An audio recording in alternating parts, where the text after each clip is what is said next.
Hey guys, Professor Bill Comic Book University and Star Trek Boldly Go issue number 11. This is part one of a two-part series, apparently. I can tell that in the letters column. Anyway, this is the story of Captain Garth, who was a hero of the Federation. He successfully fended off and survived 3 Klingon warbirds. Wow, pretty impressive.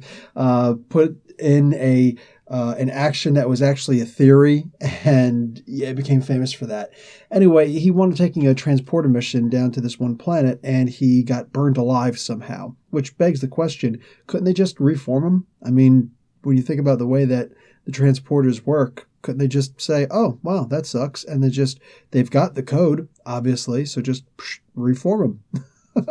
Anyway, so he dies down there, and at this point, Captain Kirk, who met him and was friends with him, whatever, he's now a captain, so he's out, and all of a sudden the daughter of Eurydice shows up, and she's like, hey, my mom's gone, and it's like, oh, let's go find her. So they go back to that same planet where Captain Garth had died, and they find Eurydice right away, but the girl's like, that's not my mom, and then she runs away. It's like, dude, why do you think you'd be safer running instead of just standing there going, hey, somebody protect me, you've got guns?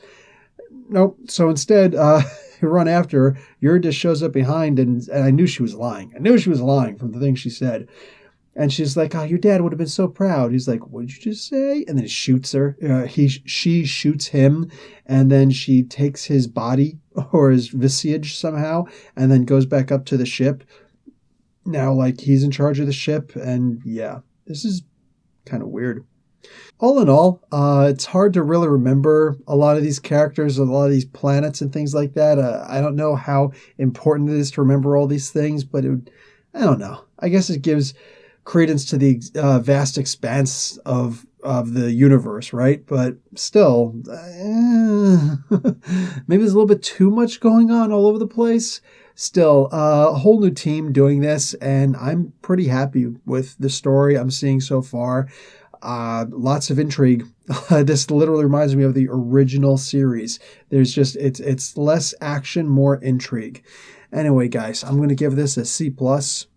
There's not a lot going on, and on top of that, it's the idea that this feels like, I don't know, in some sense it's a return to the old, in some sense it's like, okay, so did you run out of new ideas?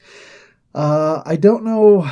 I might enjoy the shorter series going forward, like just two-part storyline like that. That could make it more fun in many regards.